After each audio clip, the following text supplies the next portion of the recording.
Umaga po sa ating lahat. At gayon din po sa ating mga online worshiper na patuloy na sumusuporta, sumusubaybay sa ating pong online live stream. Tunay nga na napakabuti ng Diyos sa ating buhay. Amen? At tayo ko lang din pong ibalik ang lahat ng papurit, pasalamat sa ating Diyos na buhay. Kung kanina nag-testimony yung ating kapatid, ay gusto ko rin pong tapatan ang kabutihan ng Diyos sa aming buhay. Dahil kung si Ate Lily Beth ay nagpasalamat at nagbalik ng papurit, pasasalamat sa ating Diyos dahil sa kanyang natanggap na libreng tuition fee o ang Panginoon ay nag-provide, ay ako din nagbabalik ng papurit, pasalamat sa Diyos. Dahil kung recently na aking pagtayo po dito, ako'y mangayak-yak na sa Panginoon sa aking nararanasan sa buhay. But before the start of school year, ay napaiyak naman ako sa tuwat sa galak sa Panginoon dahil nga po, yung aking pangamba, pag-aalala doon sa aking panganay, ay fully paid po yung kanyang per semester na work almost 50,000 pesos na pinrovide ng ating Panginoon. Talagang ating Panginoon ay hindi tumitigil ng paggawa ng mabuting bagay sa atin. Amen? Talagang huwag tayong manghinawa, huwag tayong magsawa, huwag tayong mapagod, mapagal sa mga nangyayari sa ating buhay dahil sa lahat ng ating pagsusumikap, sa lahat ng ating pananalig at pananampalataya sa Kanyang salita, ay may katugunan at kasagutan ng Diyos na nakahanda na. Amen? At intayin na lang natin na ating itong matanggap. Sabi mo kapatid, matiyaga tayong maghintay. Yan. Amen? Bagamat paminsan-minsan dumaranas tayo ng hindi natin naising maranasan sa ating buhay ang mga kaaya-ayang ganap at pangyayari na hindi natin kontrolado, pero ang Panginoon nagseset siya ng oras at panahon na maging maayos ang lahat. Lalo na po yung panahon natin ngayon. Ang panahon natin ngayon, this month, ay nagdiriwang tayo ng Nutrition Month. Amen? Kaya tignan mo nga yung katabi mo, mukha bang malusog na malusog? Tignan nyo mo. Di ba naglulusugan? Dahil Nutrition Month ngayon, natin pinagdiriwang ang inyong kalusugan. Amen? Na ang bawat Kristiyano ay malulusog, hindi nakakaranas ng kagutuman. Bagkos lalo pang pinamimigay ang mga sobrang pagkain at pagpapala. At dahil nga din po, ngayong buwan ay Month of Nutrition, ngayon din buwan is month of rainy season. Amen? Maaaring ang mga ulan, bagyo na dumarating sa ating bansa ay para sa iba, ang ulan ay isang purwisyo, abala, at maaaring ang sa iba itinigdadala ng kalungkutan at kainisan, lalo na sa mga papasok sa eskwela. Tuwan-tuwa naman pagka walang pasok, pero nowadays parang nalulungkot yata sila pag nagdeklara ng walang pasok. Dahil kahit wala daw face-to-face, meron naman daw modular. May online. Kaya baliwala daw at sabi nila ay lalong dumodoble ang trabaho nila sa pag-aaral. Sa dami ng assignment na kanilang ginagawa sa tahanan dahil nga po dala ng ulan at bagyong ating nararanasan. Subalit para naman po sa mangilan-ngilan at lalo na sa ating mga farmers o mga magsasaka, ang ulan ay biyaya. Tama po ba? It is a blessing for them.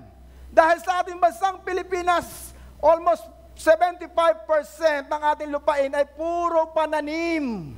At malimit nga tayo pa po ang nag-e-export nag-i-import ng ating mga bigas sa ibang bansa. Tayo pang nagsusupply dahil ito yung ating pangunahing product dito sa bansang Pilipinas. Kaya ang ulan para sa mga magsasaka ay isang blessing. Dahil nga po dito sa panahon ng rainy season, madaling magtanim dahil malambot ang lupa at higit sa lahat, hindi na nila kailangan magpatubig. Sino po ang mga nakaranas ng pagtatanim noong unang panahon? Siguro yung ating mga kananayan, pero ang mga kabataan ngayon ay hindi na masyado. Dahil nung araw, talagang pagkasabit ng ganitong oras, marami ng mga farmers o mga tenant na naghumahayo sa nayon upang magyakag ng mga magtatanim. Upang itanim ang mga pulang kanilang, itatanim sa kanilang bukid. Sapagkat ito ang panahon kung saan napakainam, lalo na sa mga crop tulad ng bigas, na ang bukid ay masagana sa tubig, panumigan. Dahil nga po, pagka po tagtuyot, ay napakahirap magkaroon ng irrigation. Napakahirap po. Kaya nga po gumagawa ang ating nga pong pamalaan na matugunan ang supply ng tubig during summer season. Dahil marami pong mga pananim ang namamatay at natutuyo dahil kakulangan ng tubig. Pero sa rainy season, saganang-sagana naman ang magsasaka. Katuwan-tuwa silang nagtatanim. Amen? Kaya katulad din po ng ating pag-aaralan ngayon sa umagang ito, ay kung meron po kayong Biblia, makibukas po kayo sa akin sa Book of Matthew chapter 13 verses 1 to 9. Matthew chapter 13 verses 1 to 9. Kung nakita nyo na po, samahan nyo po akong magbasa at kayo po ay tumayo. Basahin po natin ang salita ng Diyos. Babasahin ko po sa wikang Tagalog at ganito po ang nasusulat. Noong ding araw na iyon, si Jesus ay lumabas ng bahay at naupo sa tabi ng lawa. Dahil sa dami ng taong lumapit sa kanya, sumakay siya sa isang bangka at doon naupo. Tumayo naman siya sa dalampasigan ang mga tao at sila'y tinuruan niya ng maraming bagay sa pamamagitan ng talinghaga. Ganito ang sinabi niya sa verse 3 ulit. May isang magsasakang lumabas upang maghasik.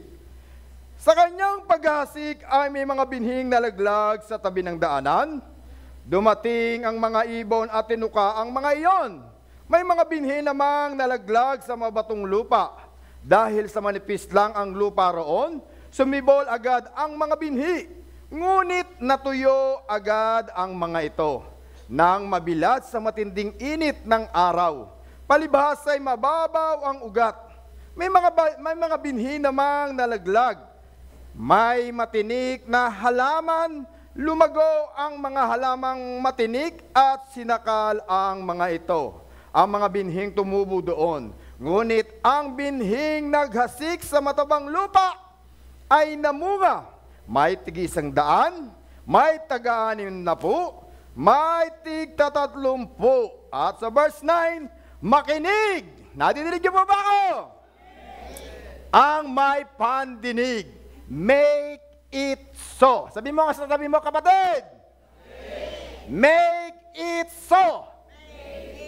Yan, tayo po'y manalangin. Lord Jesus, we glorify your name, Panginoon. Patuloy ang aming pagpupuri, pagpapasalamat sa iyong kabutihan, sa buhay ng bawat isa sa amin naririto, maging nanonood online. Patuloy, O Lord, we acknowledge your Holy Spirit in the midst of us. Tunay nga po, amin nga pong tinatanggap at pinapapasok ang banal na Espiritu, O Lord, upang siyang aming maging mabuting guro, tagapagturo at magtuturo ng kaliwanagang kaayusan at sa aming nga pong paglakad bilang isang Kristiyano sa mundong ito. Patuloy, O Lord, encourage us, inspire us, motivate us, cultivate us, Panginoon, sa umagang ito. Tunay, Panginoon, ang karunungan mo, ang kaalaman mo, ang nais naming makamit sa umagang ito upang ito'y aming malakaran, upang ito'y aming gampanan at upang kami nga po'y maging patuloy na maging mananugumpay sa aming buhay.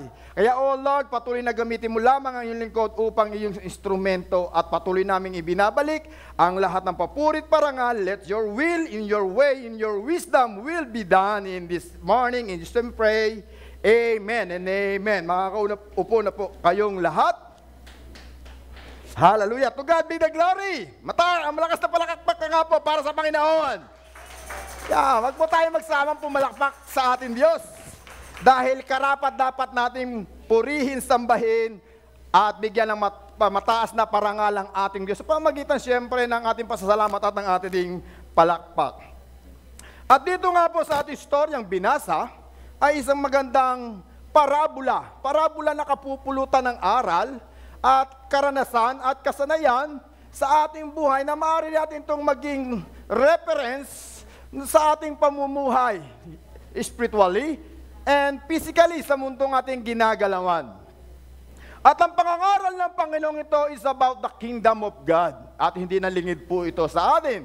Binigyan niya ng halimbawa, ilustrasyon, ang kwentong parabolang itong ating pag-aaralan, kung paano niya ihahayag ang salita ng Diyos at kung paano niya ipakikita at ituturo sa mga nakikinig ang tunay na mangyayari sa paghahari ng ating Diyos sa kanyang second coming. At dito nga po naumpisahan ng Panginoon ang tatlong bagay na ating nga pong pag-aaralan sa book of Matthew chapter 13 verses 3 to 9.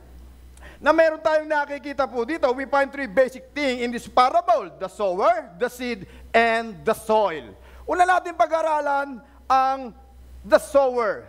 Alam po natin na ang sower, sa pangangaral ng Panginoon, ang tinuturo niya at tinutukoy niya dito ay ang ating Diyos, amang nasa langit, na siyang nagbibigay ng lahat ng mabubuting bagay sa atin. Say amen. Alam ko at naranasan ko na ang Diyos natin ay mabuti. Parang hindi yata totoo na ang Diyos natin ay mapagbigay, mapangunawa, mapagmahal, at hindi siya nagbabago noon, ngayon at magpakailanman. Dahil ang Panginoong Diyos ay laging handang ikaw at ako ay abutin sa oras ng ating mga pangangailangan. At makikita po natin dito ang karunungan ng ating Panginoon, sapagkat sa kwentong itong ating tinatalakay sa umagang ito, pinapakita niya kung anong karakter o karakteristik mayroon ang isang sower. At kitang-kita po natin dito na mayroong karunungan, kaalaman ang farmer nito. At alam ko lahat ng farmer ay mayroong ganitong karunungan. Dahil ito ang kanilang profesyon. Alam na alam ng farmer ang kanilang itatanim sa panahon ng tagulan, sa panahon ng tag-init, at sa panahon ng halumigmig, the fourth season. Iba-ibang panahon, iba-ibang buto ang kanilang itinatanim, ipinupunla sa kanilang bukirin. At alam na alam nila ang mabuting binhi, at alam din nila ang mga pagkain kanilang kakainin buhat sa binhi o sa bunga ng kanilang pinagpagalan. Alam po iyan ng mga farmer. At ang mga farmer ay masayang nagtatanim. Sino po ang mga farmer? Ayan. Parang nalulungkot kayo pag nagtatanim yata sa tithes and offering. Ano po? Ilan lang yung nagtaas eh. Kasi nga pagka farmer, hindi lang physically o hindi lang mga binhi ang ating itinatanim. Maraming bagay. Yung example ng binhi o klase ng buto. Hindi lamang po yung farmer o magsasaka na nakikita natin sa field. Ang tunay na farmer, ikaw at ako ay isa ring farmer. Amen?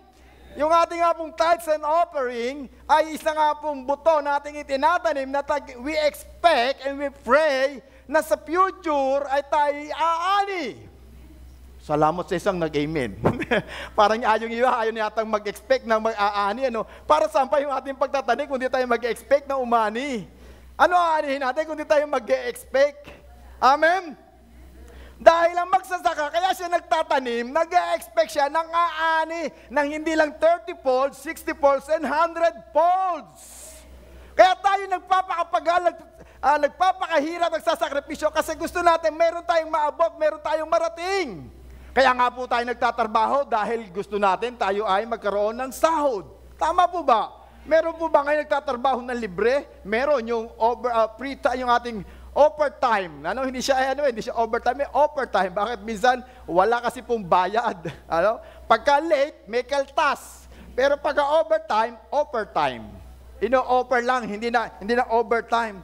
Kaya nga po dito, ang magsasaka ay patuloy na nangangarap, nagsusumikap, magtanim upang siya ay umani. At katulad ng ating Diyos, na nasa langit, patuloy siya nagtatanim ng mabubuting bagay upang ikaw at ako ay umani ng kanyang pinagpagalan. Ito ang karakteristik ng Panginoong Diyos na nasa langit, na no matter what happens sa ating buhay o naman sitwasyon ng ating hinaharap, lahat ng iyan ay pawang para sa ikabubuti natin. Dito lang po ang ating atensyon. Masyado kayo na-distract sa isang malaking sound. Ano? Nilapot ito sa online. Wag po tayong masyado ma-distract. Naagaw na agad yung ating attention. Sabay-sabay, kita ko po yung inyong paningin. Sabay-sabay gumanon na lahat. Ano? Ang galing talaga sorry for the word. Ano? Nakikita po talaga natin yung chismoso. Nahuhuli, ano? Hindi. Curious lang. Yun ang magandang word. Curious lang, hindi chismosa, sorry for the words. Dahil nga po, na-distract tayo. So, dito natin makikita yung kabutihan ng Diyos. Na bawat bagay at panahon o ng mga pinaplano ng Diyos para sa iyo at para sa akin ay pawang para sa ikabubuti natin. Wala naman pong magulang na nais na mapasama ang kanyang anak. Kundi lahat ng bagay ay para ikabubuti ng ating mga anak. Ganon din po ang ating amang nasa langit at ganon rin po ang sower na to o ang isang magsasaka. Lahat ng pinakabuti, pinakamainam ay gagawin niya at ang pinakamagandang paraan, magandang panahon, talagang ina-analyze niya yung mga kung paano siya mag-prepare ng kanyang binhing itatanim, kung ano yung tamang panahon, at alam na alam din po niya kung kailan siya aani. Lalo siyempre kung professional ka ng farmer o sower. Alam na alam po ito ng mga farmer. At natin itong makikita sa pangalawang na makikita dito is the seed. It represents the Word of God. Alam naman po natin na ang tinutukoy ng Panginoon dito ay ang salita ng Diyos. Amen? At hindi lang po ang salita ng Diyos ang tinutukoy as a seed. Meron po ko ditong 10 bagay na pwedeng sabihin sa inyo na matatagpuan sa Bible na example ng isang seed. Ito po ay, kung niyo pong makikita sa ating screen, meron pong tinatawag na natural grass seed, natural fruit seed, yung mga buto na mayroong kakainin, the seed of man, his sperm, yan po ay isa din buto, the seed of woman, her children, the seed of man and woman, their offspring, and the word of God, the seed of your mouth, your word, the body of Jesus Christ, the church, and your body. Ito yung ilan lamang pong klase ng buto nating mababasa sa Biblia. Pero ang katunayan sa Book of Mark chapter 4 verse 14 to 15, na malinaw po doon sinabi na ang salita ng Diyos ay isang tulad ng buto. The seed is the word of God, sabi po sa Mark chapter 4 verse 14. Na sinabi po doon directly na ang salita ng Diyos ay buto. Buto na ito ay buhay. At may buhay at nagbibigay ng buhay. Do you believe na ang salita ng Diyos ay buhay at mabuti para sa atin? Para hindi kayo naniniwala, ito po ang katunayan sa sa Matthew chapter 13 verse 26 ay ganito po ang nasusulat, 27. Nasabi po dito, pumili o ang tumubong mabunga ng sa verse 25. Sa verse 29 na 28 na lang po. Ito pong ang sabi ng isang servant. Sumagot siya, isang araw ay may mga kagagawan nito. Malabo na ang aking mata. Sumagot siya, isang kaaway ang may kagawan nito. Tinanong siya ng mga utusan. Mali yata akin nabasa. Sapagkat sabi po dito sa salita ng Diyos, hindi po ba mabuting buto lamang ang inyong o binhi lamang inyong hinasik? Ayun sa verse 27. Kaya't pumunta ang mga utusan sa may-ari ng bukid, nagtanong, hindi po ba mabuting binhi lamang ang inyong hinasik sa bukid? Na makikita po dito, alam ng farmer na ang butong hinasik ng sower ay mabuti. Amen? At mayroong different kind of seed na pwede nating itanim literally. Mayroon pong seed na maliliit, may seed na malalaki, at depende sa kanyang uri, sa kanyang varieties ng bawat isang buto. At dito nga po sinabi ng servant o isang alipin na ang butong itinanim ng sower ay mabuti. Pinili niya ang pinakamainam at naniniwala po ko lahat po ng buto at salita ng Diyos ay pakipakinabang sa buhay ng bawat isa sa atin. Parang hindi pa rin po kayo naniwala. Aanihin pa po natin yung a lot of promises ng Panginoon Diyos kung hindi ito mabuti para sa atin. Dahil lahat ng pangako ng Diyos ay pakipakinabang sa atin. At ito'y pakikinabangan ng bawat may pananalig, may pananampalataya sa kanyang salita.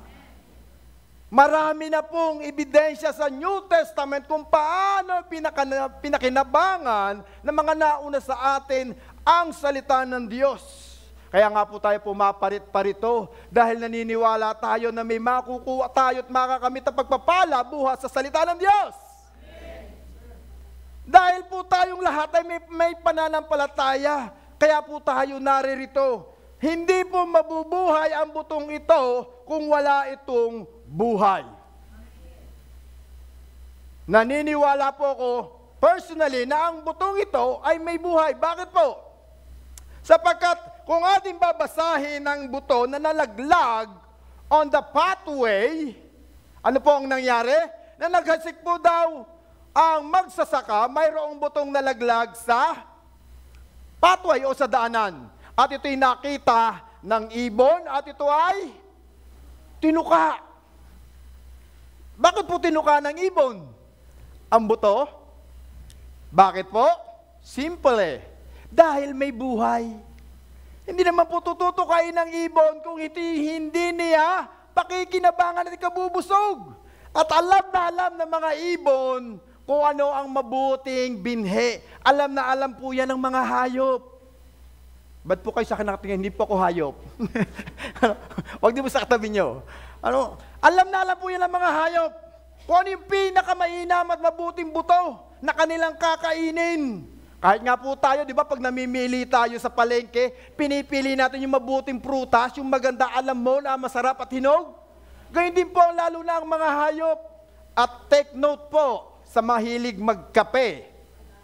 Sa mahilig magkape, patay naman kaagad Buhay po pinag-uusapan natin dito, hindi patay.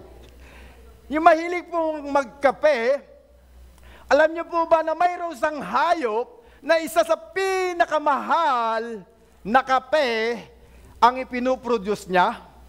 Yung tinatawag po nating Cybet or Alamid sa Ilocano. Isa sa pinakamahal na kape ang kanya nga pong ipinuproduce sa pamamagitan ng kanyang stool. Ang sarap ang humigop ng kape siguro noon, ano? Dahil po, bakit? Dahil kanyang pinipili ang pinaka-the best, pinakamainam, pinakamasarap ng uri ng kape. Ito'y kanyang kinakain. At ito rin ay kanyang idudumi. At ito rin po ipaprocess ng manufacturer para maging kape, at ito yung ating iinumin. Yung kape pong iyon. Kasi ganon katalino, hamang-hamang ang ginawa ng Diyos. Alam mismo kahit ng hayop, yung pinakamainam at pinakamabuting buto na kakainin. Kaya naniniwala ko, kaya kinain, tinuka ng ibon ang buto dahil ito ay mainam at ito ay may buhay. At beside, lahat po ng buto na nahulog at nalaglag sa batuhan, sa thorny place, and in the good soil, lahat po sila ay nabuhay, sumupang, umusbong, at lumago. Kaya po ang buto na itatanim ng sower ay tunay na may buhay at nagbibigay ng buhay. Amen? Ganyan din po ang salita ng Diyos. Lahat po kaming tumatayo rito, ang ibinibigay po namin ay ang salita ng Diyos na nagbibigay ng buhay. Kaya tingnan mo nga yung katabi mo kung mukhang buhay o mukhang patay. Kaya nga po patuloy tayong dumadako rito dahil nagkakaroon tayo ng buhay. Sa bawat salita ng Diyos na ating naririnig, na-encourage tayo, na-inspire tayo, na-motivate tayo. Nako-comfort tayo ng salita ng Diyos dahil ang salita ng Diyos nagbibigay ng buhay at kalakasan sa atin. Parang nalambot pagkaka-amen. Sabi malakas, nagbibigay ng kalakasan pero parang hindi nag-almusal. Pag sinabi nagbigay ng kalakasan, dapat energetic. Amen? Pag sumasayaw ng TikTok, kaya bigay na bigay. Kumagending, energetic. How much more pa pag tayo nag-worship sa Panginoon? Amen? Kulang yung espasyong ito kung tayo pong lahat ay magiging masaya at malakas na nagbibigay papurit, pasalamat sa ating Panginoon Diyos. Amen? Dahil nagbibigay ng buhay, nagbibigay ng kalakasan. Nag-aalis ng sakit at karamdaman. Kaya nga po kung hindi natin nakikita na may buhay sa salita ng Diyos, maaaring talagang ganyan lang ating palakpak. Ganyan lang yung kending. Kaya simple-simple lang. Parang hindi pa tumutubo yung buto na natatanim. Parang hirap na hirap tayong magbigay ng papurit, pasalamat sa Diyos dahil kulang pa tayo o maring hindi pa umuusbong ang butong natatanim sa ating puso't kaisipan. At ang pangatlo natin pong makikita dito ay the soil. Ano-ano po itong soil na ito? What are the four type of soil in this parable of the sower? Some are hard soil or the pathway ground. Some are shallow soil or the rocky ground. Some are compromised soil or the thorny ground. And some are good soil or the loam soil. Ito po ang apat na klase ng lupa na kung saan natanim na hulog ang butong ating pinag-uusapan now o today. At dito nga po makikita natin ng bawat buto na nalaglag sa lupang ito ay may kanya-kanyang form ng lupa o ng soil na pinagkahulugan o pinagtamnan ng butong ating pinag-aaralan o hinasik ng sower. At ang maganda po rito, nakikita ko po't naniniwala po ako na walang mali sa apat na lupang pinagkalagyan ng mga butong nalaglag na ating pinag-aaralan ngayon. Ngunit sa pagtatalakay at sa pag-aaral ng ating Panginoon Diyos, ang soil na ito ay represent of our heart and our mind, na tinutukoy ng Panginoon Diyos na itong soil ay nagre-represent sa bawat kaluluwa at bawat tao na naririto ngayong umaga at nanonood online. Tinutukoy at tinukoy ng Diyos ang lupa na tinamnan ng mga buto as our spirit, ang ating buhay, ang ating kalakasan. Sapagkat ganon ang gagawin ng Diyos sa kanyang pagbabalik sa second coming. Pero hindi yan po ang ating pag-aaralan. Dahil ayoko pong kayo magkaroon ng pagkatakot, pero maging aware po tayo sa pagbabalik ng ating Diyos. Dahil ang sabi ng Diyos, ang kanyang mga salita na natanim sa bawat puso't isipan ng mga nananalig at nananampalataya sa Kanya ay mag-aani ng 30, mag-aani ng 60 at mag-aani ng 100 beses, 100 times, 100 folds ng butong itinanim sa Kanya. Nag-e-expect ang Panginoon Diyos at alam ng Diyos na bawat salitang na inyong napapakinggan, inyo pong naririnig, ay namumunga. Namumunga. Kaya nakita mo na po ba ang bunga? Ang usapan po natin ito ay bunga spiritually. Ano po ang bunga spiritually?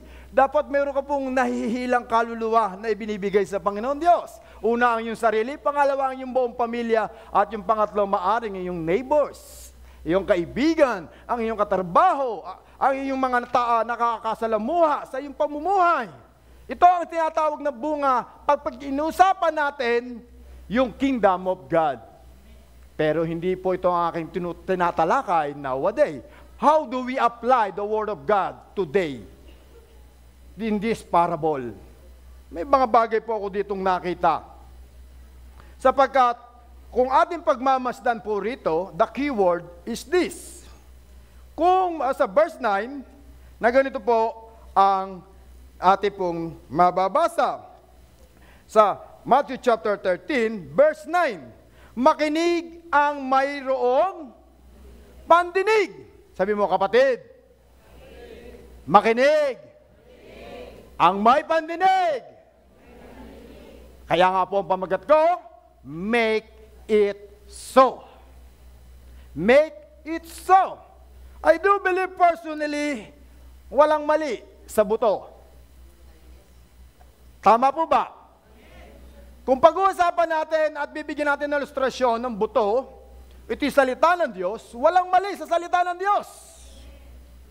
Walang mali sa buto o mga salita ng Diyos na ating pinag-aaralan every Sunday, every Tuesday, every Wednesday o sa lahat ng gawaing ating pinakikinggan at dinadaluhan. Walang masamang buto, walang masamang salita ng Diyos. Ang lahat ay pawang mabuti sa bawat nakikinig at tumatanggap ng salita ng Diyos. Lahat ay good seed. At ito'y nag-e-expect na tayo'y aani sa mga butong napunla sa bawat puso at kaluluwa na naririto at nanonood online. Kaya wala pong mali sa butong ito. At lalong-lalo na rin pong wala rin namang mali sa buto, ay sa lupa, sa soil. Naniniwala po ba kayo na walang mali sa soil? Literally, hindi po itong about sa kingdom of God. Walang mali sa soil. Dahil I do believe personally, basta't ang buto nalaglag sa lupa, tutubo. At mayroong mga klase ng buto na kahit hindi nyo po ibaon sa lupa, nabubuhay. Naniniwala po ba kayo noon? Bigyan ko kayo ng sample sa Pilipinas. Toge, munggo. Itinatanim po ba ito sa lupa? Hindi. Saan ito itinatanim? Sa tissue? Maari. Experiment sa science kung paano mag-sprout ang bunga ng munggo. Pero po itinatanim sa banga na mayroong tubig. Yan. Kaya wala pong mali sa lupa. Dahil ang natural, ang buto kailangan matanim sa lupa. At sa panahon ngayon, gumagawa ang agriculture kung paano tayo mag-harvest ng marami buhat sa ating mga pinagpapagalan o sa mga buto. Kahit nga po sa disyerto ngayon, namumunga na ang prutas na ubas. Naniniwala po ba kayo ngayon? At sabi nga po sa mga nakatikim, lalo daw napakasarap ng ubas. Sa disyerto, alam po naman natin sa disyerto ay dry land. Napakainit. Ang ubas na yan ay malimit, namumunga sa mahalumigmig na lugar. Pero doon po sa disyerto, napakainit, pero ngayon namumunga na. Kaya nga po, wala na pong imposible. Kaya nakikita ko, walang mali sa lupa. Walang mali sa lupa. Basta't ang buto ay nalaglag sa lupa, sigurado tutubo. At lalong-lalo na, wala ring mali sa panahon. Naniniwala po ba kayo? Walang mali sa panahon dahil God is a God of balance. Alam niya ang tamang panahon. Alam niya ang tamang season at ang panahon na hindi nagkakamali. Bakit po? Pero sinabi ng Biblia, nang nalaglag ang buto sa batuhan, dahil ito'y lumagaw, musbang nagkaroon ng ugat, ito'y nabilad sa matinding araw, at ito ay natuyo. Pero mayroong mga buto at halaman na mas gustong-gusto nila ang sinag ng araw. Amen? Gustong-gusto nila ang sinag ng araw. At sa tuwing nga po ako ay nag-grass cutter dito sa loob ng church, ako po'y nag-observe. At akin pong napansin dito, sa akin pag-grass cutter, yung pong mga damo na nasa arawan, lalong makapal, lalong matibay, lalong umuusbong. Pero yung nasa ilalim ng punong kahoy, madalang lang po yung tumutubong damo. Kaya ang mga halaman, gustong-gusto nila ang sikat at sinag ng araw. Because this is the cycle of their food chain na tinatawag. Dahil mahalaga sa mga halaman ang sinag ng araw para sila po ay mabuhay. Doon sila kumukuha ng pagkain kanilang kakainin at oxygen buhat sa mga dahon, the chlorophyll na nandoon sa dahon. Science tayo ngayon, hindi po lang biblically. I love science. Kaya nga po, pinapaliwanag ko po sa inyo na napakahalaga ng sinag ng araw sa dahon. Kaya walang maling panahon para sa mga buto. Lahat yan ay para sa maging fertilizer at pataba sa bawat butong ating itinatanim. At gayon din sa ating buhay, na ang bawat salita ng Diyos na ating napakikinggan, yan ay mabuti at iyan ay karapat-dapat at yan ay nagagamit sa lahat ng panahon. Do you believe in that? Sabi ng 2 Timothy chapter 4 verse 2, preach the word of God with or without season. Napanahon man o hindi napapanahon, tayo'y salita o mag-share ng salita ng Diyos. Kaya nga po, ang salita ng Diyos ay kagamit-gamit sa lahat ng panahon. Amen? Ay, saan po natin nakikita dito ang pagkakamali? Ulitin ko, saan po natin dito nakikita ang pagkakamali? Sabi ng Panginoon Diyos sa keyword, ang may pandinig, makinig! Nasaan ang pagkakamali? Nasa sower. Sa parable natin pinag-aaralan, walang mali dahil ito'y turo ng ating Diyos. Pero now, sa ating pinag-aaralan, sa aking sineshare, ang pagkakamali po ay nasa sower. Hindi ko po ito binabaliktad, baka po ma-misinterpret nyo po. This is the revelation that God given to me sa aking pag-aaral. Dahil napakalinaw po na sinabi ng Diyos, ang may pandinig ay makinig. Sino ang sinasabihan ng Panginoon Diyos? Sino pa ang sinasabihan ng Diyos? Tayo. Tayong mga nakikinig. Tayong parit-parito sa loob ng church. Tayong mga umaasa at nagtitiwala na may makakamit tayong pagpapala buhat sa Diyos. Sa kanyang mga pangako. Pero bakit ang buto ay hindi namunga ng pare-parehas? Bakit? Saan nagkamali? Ano pa ang pagkakamali ng sower? What is the careless of this kind of sower?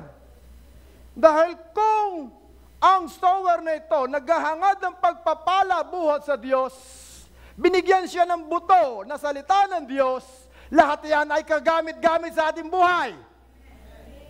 At makikita po natin dito, hindi lahat ng buto ay napapanahon din sa bawat sitwasyon na ating nararanasan sa ating buhay. Hindi rin umaayon ang lahat ng buto, although tumutubo siya, lumalago siya, pero hindi namumunga. Pero tumutubo. May gamit ang salita ng Diyos. Halimbawa po ba? Kung ikaw ay may sakit at karamdaman, mali po bang gamitin yun? My God will supply all my needs. At tinutukoy mo is material blessing. Pero ang pinapanalangin mo, tinihingi sa Diyos ay physical healing. So sa madaling sabi, dapat ang hilingin mo ay ang salita ng Diyos na accurate sa pangangailangan mo. Tama po ba? Do you get my point? Kung ikaw may sakit at karamdaman, sabihin mo, by His stripe, I am healed. Iyon ang kagamit-gamit at tamang paggamit ng salita ng Diyos sa bawat ating pangangailangan na kinakailangan matugunan. Naintindihan niyo po ba ako? Kaya nga po, ang mali po dito ay the sower o yung maghasik at yung farmer. Meron siyang pagkakamali. Sapagkat sa verse 3 pa lamang po ay ganito po ang ating masusulat o mababasa. Samahan niyo po akong basahin. Sa verse 3 na ganito. In English, sabi ito, may isang magsasakang lumabas upang maghasik. Sa English po ay ganito po ang nasusulat. Basahin ko lang po sa wikang English po. Ayan. Hindi ko pala na-type. Sa verse 3 ay ganito po ang nasasaad sa ating tekstong binasa. A farmer went out to sow his seed. A farmer went out to sow his seed. Ang farmer po daw ay lumabas upang maghasik. In English, the farmer went out to sow his seed. Ibig sabihin po nito is a past tense. He went, nakarating na, nangyari na, naganap na. Tama po ba? Nangyari na. Ibig sabihin po, ang mga buto, lumaglag na, naipunla na, naitanim na. Pero bakit pinabayaan ng sower o ng farmer ang mga butong nalaglag? Kung mahalaga ang bawat buto, kung mahalaga ang bawat salita ng Diyos, ito yung iingatan at ito yung nga pong pahahalagahan. Tama po ba? Ngayon, kung nalaglag ang buto, hindi mo po ba ito pupulutin? Lalo na kung ang buto ay mamahalin, espesyal. Hindi mo po ba ito kukunin? Kung nalaglag ito sa maling lupa, kung halimbawa, bigyan ko kayo po nilang example, may po tayo mag-example. Ang puno ng nyog, gano'ng kalaking buto? Ang laki. Imposibleng hindi mo makita to kung tinahulog yung 4 na buto na ito. Ang laki ng puno ng nyog. Di ba pupulutin mo ito? Tama po ba?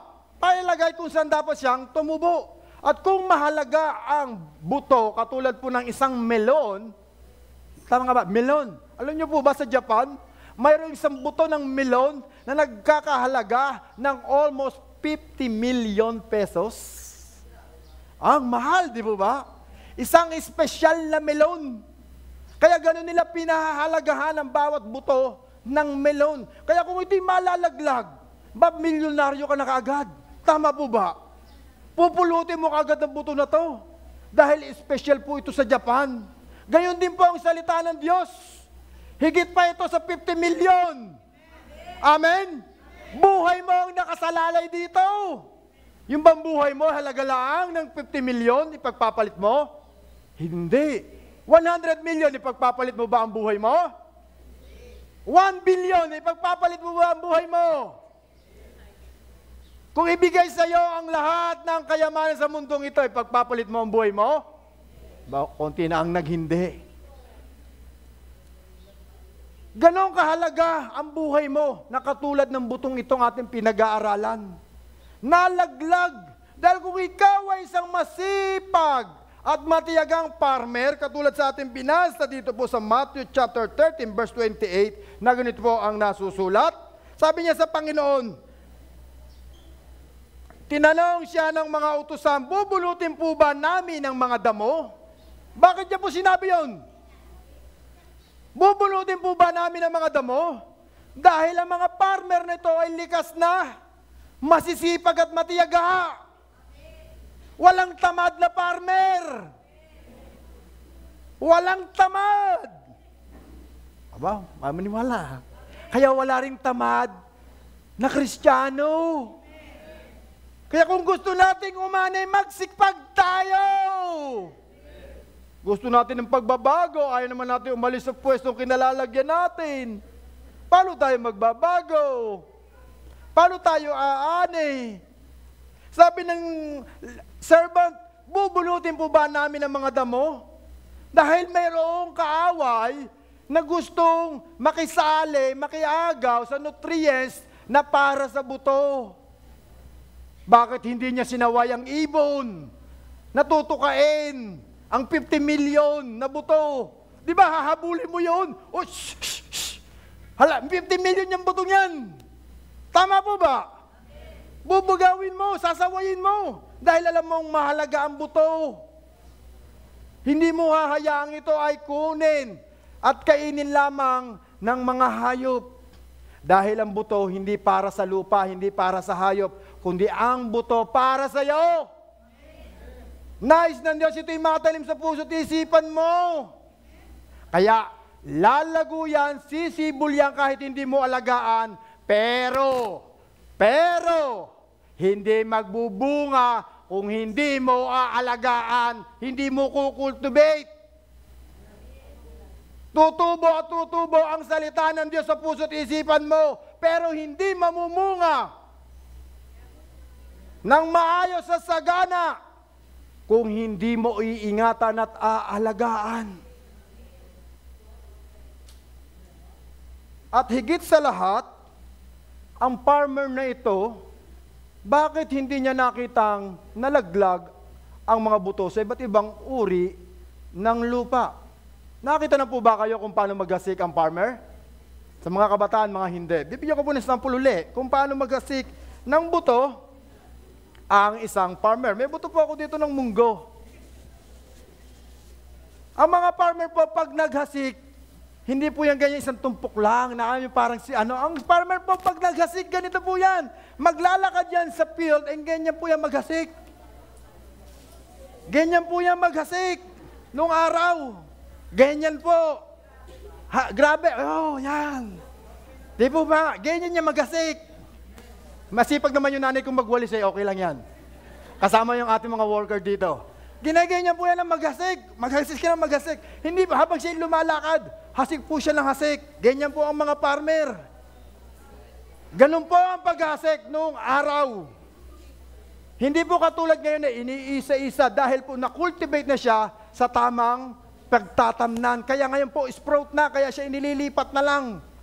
Ganun po maghasik noong araw ang mga magsasaka. Ngayon ang tanong, sa kanyang paghahagis, hindi lahat ng buto ay tumubo sa pinaghasikan niya. Hindi lahat ng buto na kanyang hinagis sa field ay tama ang pinagtamnan. Ang iba'y nahulog sa ground, sa pathway, sa rocky road, sa thorny ground. Iba-iba ang pinaghasikan ng buto. Pero kahit yun ay natanim sa iba't ibang lugar, kung masipag ang sower, nakita po natin, tumubo. Tama po ba? Lang tumubo ang natanim sa rocky place o rocky ground, sa rocky road. Kung ito'y tumubo, pwede mong ilipat. Tama po ba? At kung ito naman po'y nandoon sa mga matitinik na tumubo, pwede mong linisan at tanggalin ng mga tinik. Pero hindi ginawa po ng sower. Hindi po ginawa ng sower. Bakit po? Tinamad ang sower.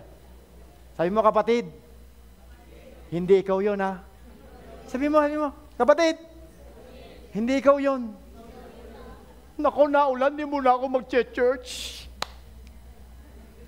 May evangelism, may visitation. Sis, pass muna ako. May practice, di mo na ako pupunta. Tita Richie, absent muna ako. Tinatamad. Sometimes ang buto at salita ng Diyos, may kapangyarihan, mayroong buhay, subalit ang butong itong natatanim, minsan, hindi natin tinatanggap. Depende sa emotion na ating dinadala. Kahit matagal na tayong Kristiyano, hindi lahat ng salita ng Diyos na ating napapakinggan every Sunday, natatanim sa mabuting lupa. Sometimes, ang puso mo tumitigas. Sometimes, ang puso mo punong-puno ng hatred and bitterness. Kaya ang salita ng Diyos nawawala. Sometimes naman, wala kang pakialam sa salita ng Diyos, kaya paglabas mo pa lang ng pintuan, naagaw na ang salita ng Diyos.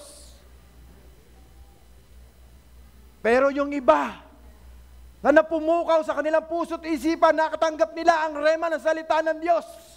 Hindi ka pa nananalangin, umiiyak na.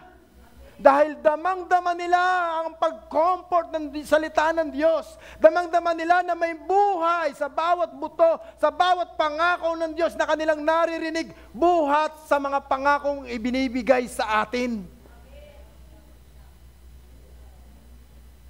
Tinatanggap natin ang salita ng Diyos. Kaya sabi ko po, walang masamang lupa. Dahil po sometimes dumaraan po tayo dyan. Sometimes nagiging matigas ang ating puso. Minsan punong-puno ng kapighatian, pagkagalit, pangamba, pag-alala.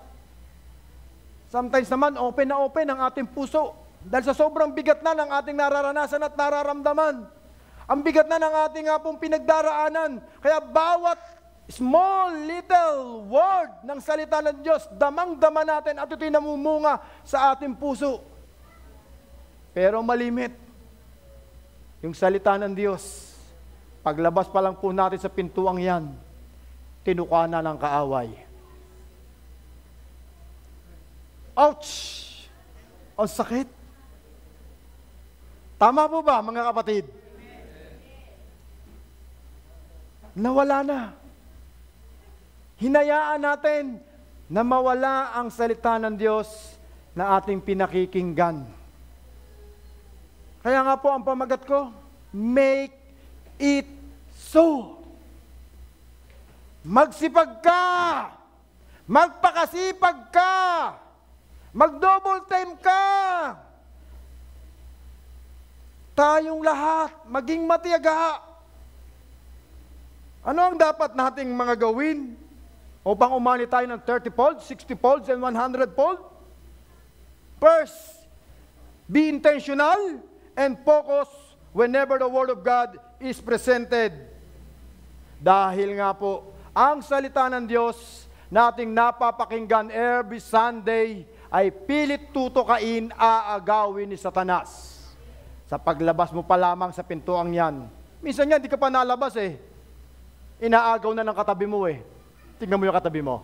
Mga kapatid, para sa akin yon. Huwag mong agawin. Tama po ba? Minsan malalim na malalim ka nakikinig, may kukulbit sa iyo. Ano daw verse? Nawala ka na sa focus. Oy sis, kamusta na? Ano ba yung balita doon sa ating pinapanood?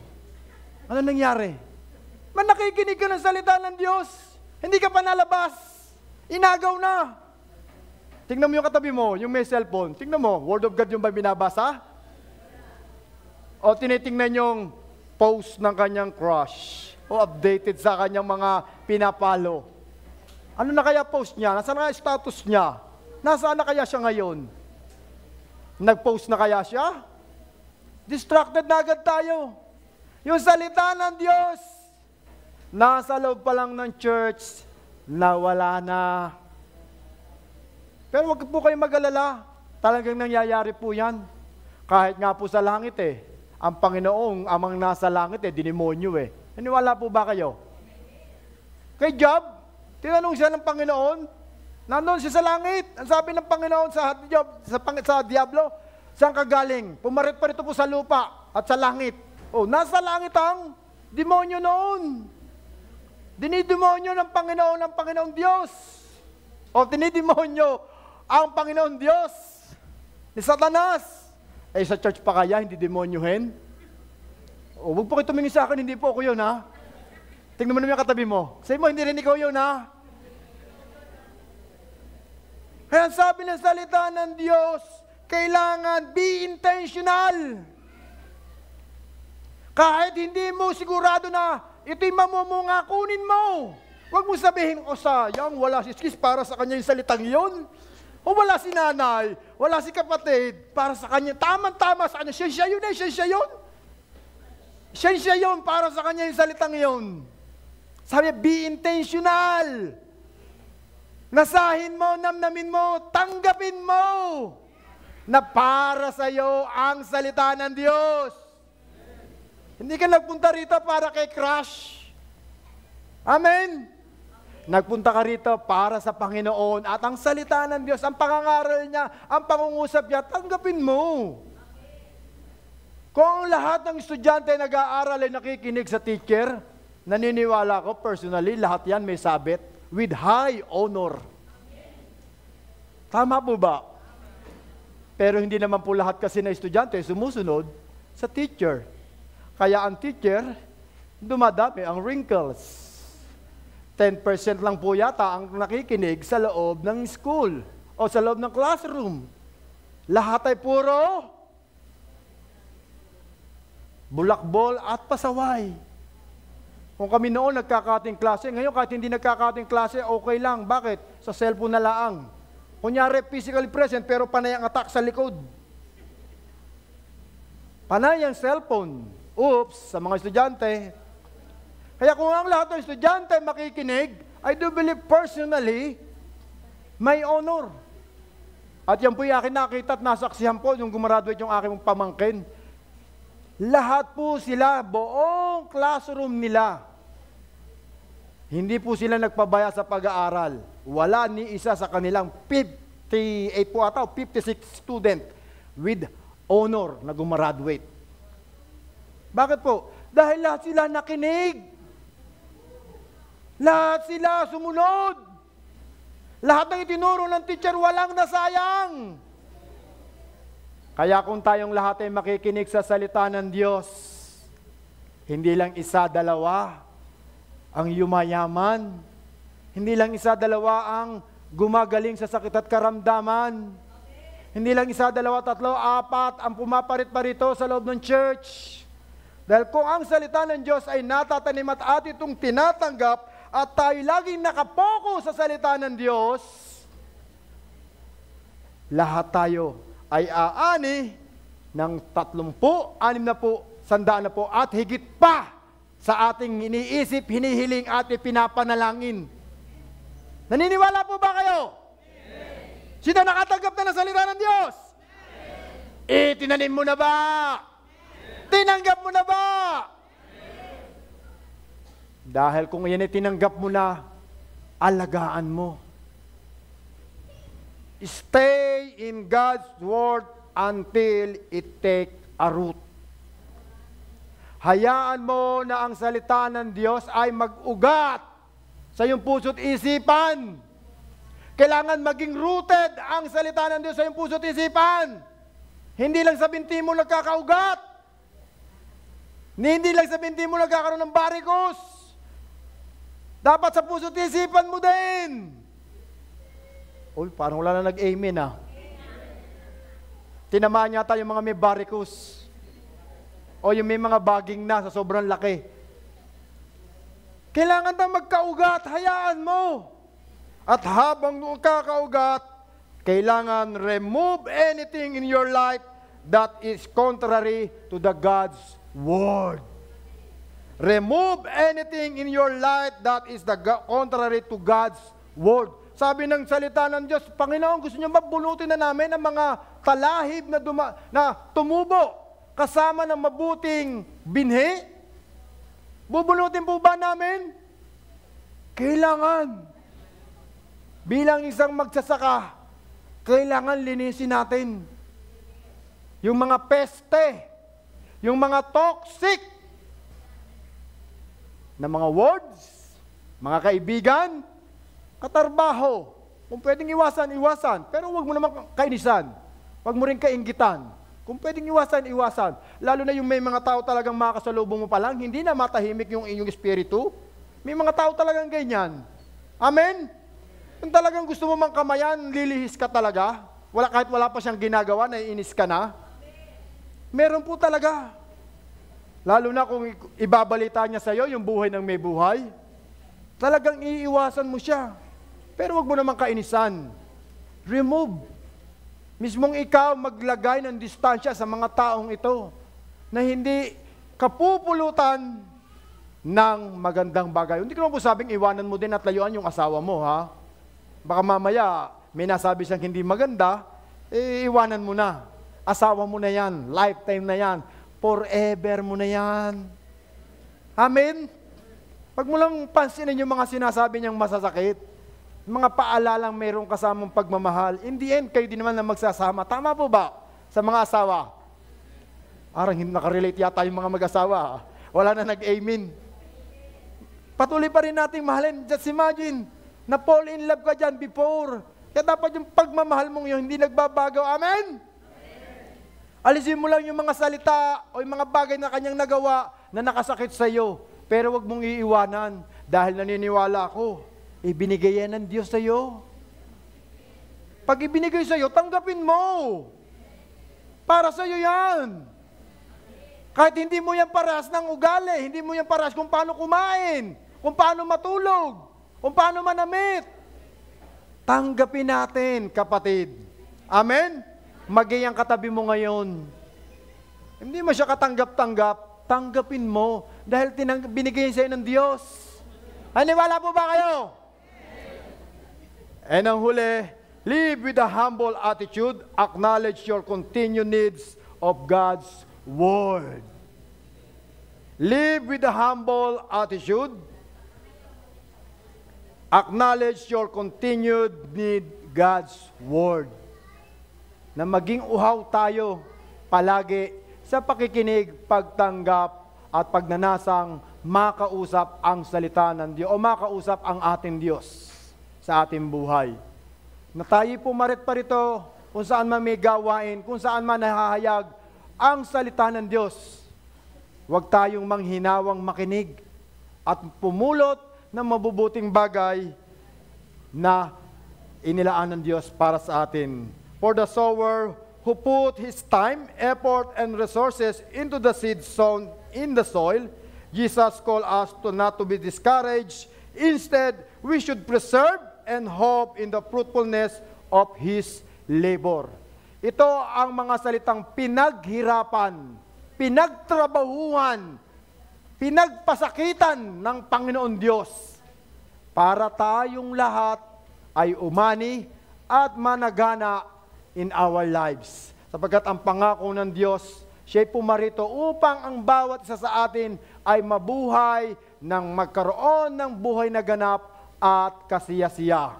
And sabi sa John chapter 15 verse 7, if ye abide in me and my words abide in you, he shall ask whatever he asks and it shall be done unto you.